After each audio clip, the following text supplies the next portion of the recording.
Hello everyone, I am Khushboo Tak and welcome to all of you. आपका अपना channel शिक्षा mission. तो अभी अपन जो क्वेश्चन सॉल्व कर रहे हैं वो क्वेश्चन सॉल्व कर रहे हैं कॉलिजन पे बेस्ड न्यूमेरिकल क्वेश्चन, और अपन ये कर रहे हैं एयरफोर्स, एनडीए और नेवी में। एयरफोर्स, एनडीए और नेवी में किस टाइप के न्यूमेरिकल क्वेश्चन बन सकते हैं फिजिक्स में कॉलिजन टॉपिक से, तो वो क्वेश्चन अभी अपन सॉल्व करेंगे। अभी अपन जो क्वेश्चन कर रहे हैं वो सॉल्व कर रहे हैं अरिहंत बुक में से, तो जिसको भी इस बुक से रिलेटेड कोई भी डाउट है तो वो वहां पे देख सकते हैं। स्टार्ट करते हैं फर्स्ट क्वेश्चन। टॉपिक चल रहा है अपना कॉलिजन। कॉलिजन का फर्स्ट क्वेश्चन है, for inelastic collision between two spherical rigid body. यहाँ पे बोल रहे हैं दो बॉडी है अपने पास में स्फेरिकल, उन दोनों के बीच में कॉलिजन हो रहा है, और कॉलिजन कौन सा हो रहा है? इनइलास्टिक कॉलिजन हो रहा है।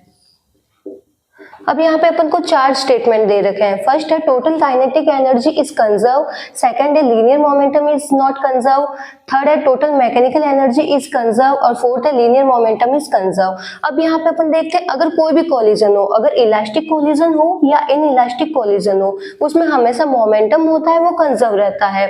इलास्टिक और इनइलास्टिक दोनों में ही जो मोमेंटम होता है वो हमेशा कंजर्व रहता है, लेकिन काइनेटिक एनर्जी हमेशा कंजर्व नहीं रहती। इलास्टिक में काइनेटिक एनर्जी कंजर्व रहती है, लेकिन इनइलास्टिक में काइनेटिक एनर्जी कंजर्व नहीं रहती है। दोनों में एक ही डिफरेंस मिलता है, मोमेंटम दोनों ही कॉलिजन में कंजर्व रहता है, जबकि काइनेटिक एनर्जी इलास्टिक में कंजर्व रहती है, जबकि इनइलास्टिक में नॉट कंजर्व रहती है। अब यहाँ पे फोर्थ स्टेटमेंट अपन को दे रखा है लीनियर मोमेंटम इज कंजर्व, तो स्टेटमेंट डी इसका राइट है, option D is correct answer. जिसको नोट डाउन करना है नोट डाउन कर लो। नेक्स्ट क्वेश्चन देखते हैं। तो नेक्स्ट क्वेश्चन है in an elastic collision, first option है momentum is conserve but kinetic energy is not, second option momentum is not conserve but energy is conserve, third option neither momentum nor energy is conserve, and fourth option both the momentum and energy are conserve. अब यहाँ पे अपन को बोल रहे हैं जो collision हो रहा है वो कौन सा है? In elastic collision. In elastic collision में अभी अपन ने देखा था क्या कंजर्व रहता है? मोमेंटम तो कोई भी कोलिजन होगा उसमें कंजर्व रहेगा, लेकिन काइनेटिक एनर्जी इन इलास्टिक में कंजर्व नहीं रहती है, ओनली मोमेंटम कंजर्व रहता है। अब ये अपन को कौन से स्टेटमेंट में बता रखा है? Statement first, momentum is conserve but kinetic energy is not, तो option A is correct answer. जिसको नोट डाउन करना है नोट डाउन कर लो।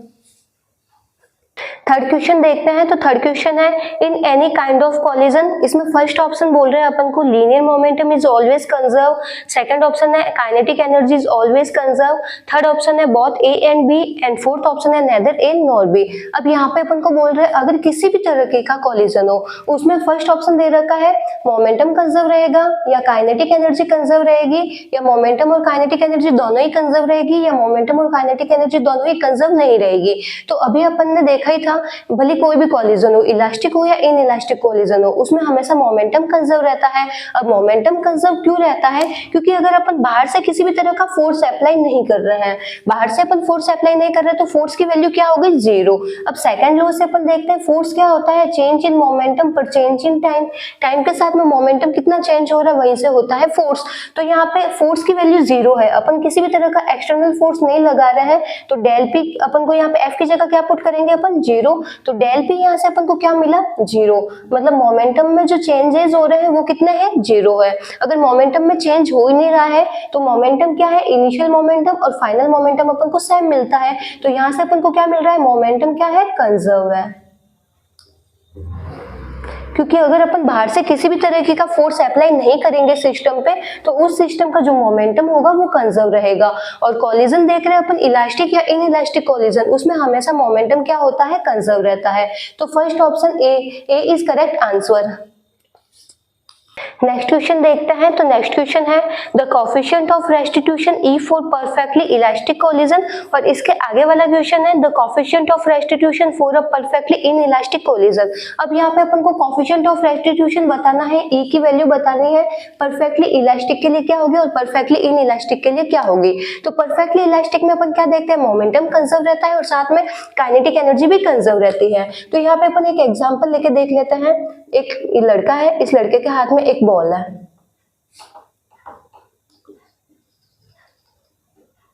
ठीक है, ये लड़का है, इस लड़के के हाथ में एक बॉल है, ये क्या कर रहा है लड़का, इस बॉल को नीचे की तरफ गिरा रहा है, तो ये बॉल क्या करेगी, जमीन से टकराएगी और जमीन से टकराने के बाद में वापस जहां से इसने फेंका है अगर उसी डिस्टेंस पे आ जाती है तो यहाँ पे अपन क्या बोलेंगे, काइनेटिक एनर्जी में किसी तरह का लॉस नहीं हुआ, तो ये क्या हुआ, इलास्टिक कोलिजन होता है। इलास्टिक कोलिजन में काइनेटिक एनर्जी का लॉस नहीं होता है। तो अगर इस लड़के के हाथ में बॉल है, इसने इतनी हाइट से गिराई है और कोलिजन होने के बाद बॉल वापस इतनी ही हाइट पे आ गई है, तो यहाँ पे अपन क्या बोल रहे हैं, परफेक्टली इलास्टिक कोलिजन। तो यहाँ पे E की वैल्यू क्या है, 1, क्योंकि यहाँ पे किसी भी तरह की का काइनेटिक एनर्जी का लॉस नहीं हो रहा है, तो यहाँ पे E की वैल्यू है 1। अब देखते हैं परफेक्टली इन इलास्टिक कोलिजन में क्या है। तो परफेक्टली इन इलास्टिक कोलिजन में वापस ये एक लड़का है, इसके हाथ में बॉल है, अब ये इस बॉल को नीचे की तरफ गिरा रहा है। जब ये बॉल को नीचे की तरफ गिराएगा तो बॉल जमीन पे ही रह जाएगी, वापस ऊपर की तरफ आएगी ही नहीं। जैसे अपन मान सकते हैं मिट्टी की बॉल, अगर मिट्टी की बॉल को अगर अपन यहाँ पे गिरा देंगे तो क्या करेगी, वो जमीन पे जाएगी और जमीन पे ही रह जाएगी, वापस बाउंस करके ऊपर की तरफ नहीं आएगी।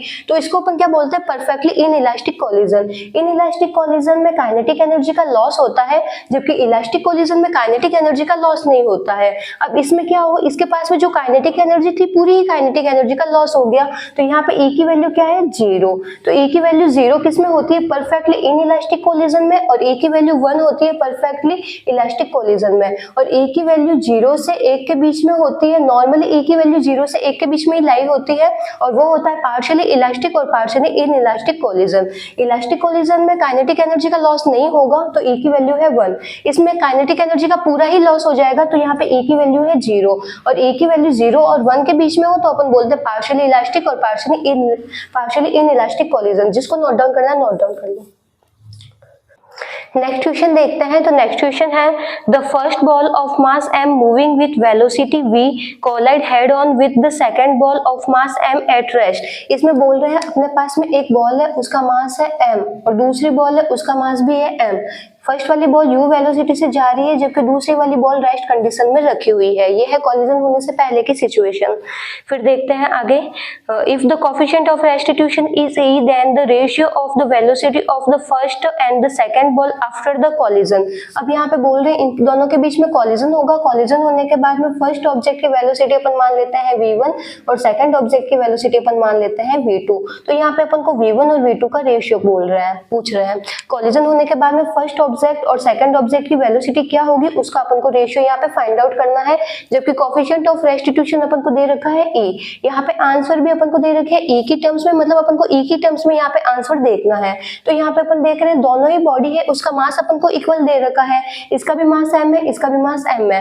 फर्स्ट बॉडी u वेलोसिटी से जा रही है आगे की तरफ, और जो सेकंड बॉडी रेस्ट कंडीशन में रखी हुई है उससे टकराती है।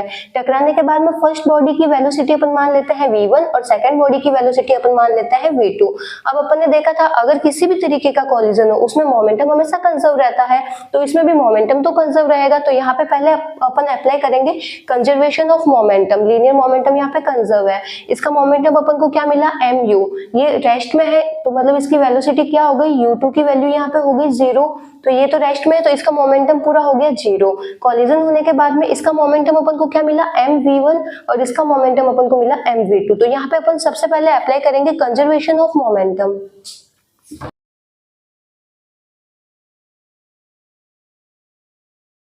कंजर्वेशन ऑफ मोमेंटम से अपन को ये इक्वेशन मिल गई, u is equal to v1 plus v2, m सब में कॉमन है तो यहाँ पे m कैंसिल आउट हो जाएगा। अब यहाँ पे अपन सेकंड देखते हैं, सेकंड अपन लगाते हैं कोफिशिएंट ऑफ रेस्टिट्यूशन।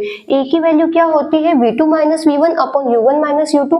तो ये वाला फॉर्मूला यहाँ पे अपन लगाते हैं, v2 minus v1 upon u1। u1 की वैल्यू अपन को क्या दे रखी है, u, और u2 की वैल्यू दे रखी है तो ये हो गई 0, तो u माइनस 0 तो ये हो गई u, v2 minus v1 is equal to u।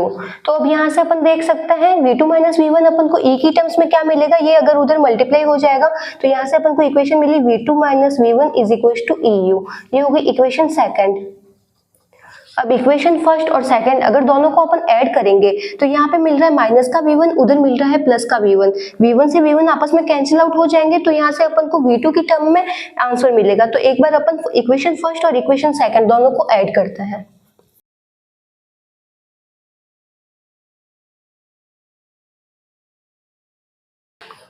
Equation first और सेकंड दोनों को ऐड करने पे v1 आपस में कैंसिल आउट हो जाता है, तो यहाँ से अपन को मिल रहा है 2v2 is equal to u into 1 plus a।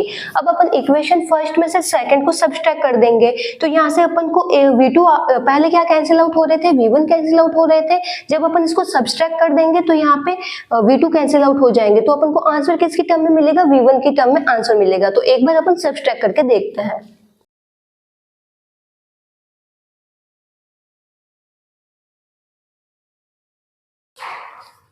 Equation first में से सेकंड को अपन ने सब्सट्रैक्ट किया, तो अपन को आंसर मिला 2v1 is equal to u into 1 minus a। अब यहाँ पे अपन को v1 और v2 का रेशियो निकालना है, तो यहाँ पे अपन को v1 भी गिवन है, v2 भी गिवन है। इन दोनों का अपन डिवाइड कर देंगे तो अपन को इसका रेशियो मिल जाएगा। तो यहाँ पे निकालते हैं।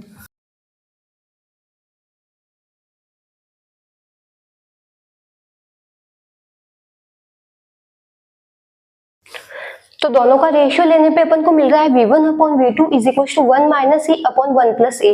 यहाँ पे अपन रेशियो निकाल रहे हैं फर्स्ट ऑब्जेक्ट और सेकंड ऑब्जेक्ट का कॉलिजन होने के बाद में उनकी वेलोसिटी का रेशियो, और किसकी टर्म में निकाल रहे हैं, a की टर्म में निकाल रहे हैं। तो ये अपन को कहाँ मिल रहा है, 1 minus e upon 1 plus e, ये मिल रहा है अपन को a में। तो option A is correct answer. जिसको नोट डाउन करना है नोट डाउन कर लो। नेक्स्ट क्वेश्चन देखते हैं। तो नेक्स्ट क्वेश्चन है a ball is drop on the ground from a height of 1 metre.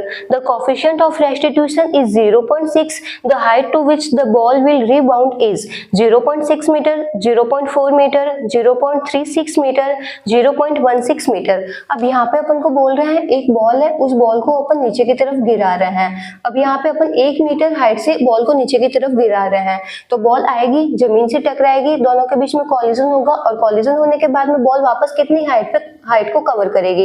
यहाँ पे अपन को बताना है कि बाउंस होने के बाद बॉल कितनी हाइट को कवर करेगी, जबकि अपन 1 मीटर की हाइट से बॉल को गिरा रहे हैं। तो इसका फॉर्मूला होता है, अगर अपन को n टाइम्स के लिए हाइट निकालनी होती है तो उसका फॉर्मूला होता है a की पावर 2n इंटू h, जहाँ h होती है ओरिजिनल हाइट। अपन उसको पहली बार किस हाइट से गिरा रहे हैं, पहली बार जिस हाइट से गिराता है वो होती है h। अपन को कौन सी वाली हाइट निकालनी होती है, वो होती है n, नंबर ऑफ कौन से टाइम वाली अपन को हाइट निकालनी है। अब यहाँ पे बॉल है, बॉल यहाँ से टकराएगी, टकराने के बाद वापस ऊपर की तरफ आएगी। तो पहली बार जब बॉल उछल के ऊपर आएगी तो कितनी हाइट को कवर करनी है, तो अपन को h1 निकालना है। तो यहाँ पे अपन रख देंगे 2 इंटू 1 इंटू h, तो ये क्या हुआ a स्क्वायर h। अब a की वैल्यू अपन को कितनी दे रखी है, कोफिशिएंट ऑफ रेस्टिट्यूशन दे रखा है 0.6, तो 0.6 का स्क्वायर, और h क्या है, ओरिजिनल हाइट। अपन यहाँ पे कितनी हाइट से गिरा रहे हैं, 1 मीटर से, तो इसका आंसर क्या आ गया, 0.36। तो बॉल जब पहली बार उछल के वापस ऊपर की तरफ आएगी तो 0.36 मीटर की डिस्टेंस को कवर करेगी। अगर यहाँ पे अपन को पूछ लेते कि बॉल वापस यहाँ पे पहली बार उछल के ऊपर की तरफ आ जाती, बॉल वापस नीचे की तरफ जाती, फिर वापस अगर दूसरी बार उछल के ऊपर की तरफ आती तो कितनी हाइट को कवर करती।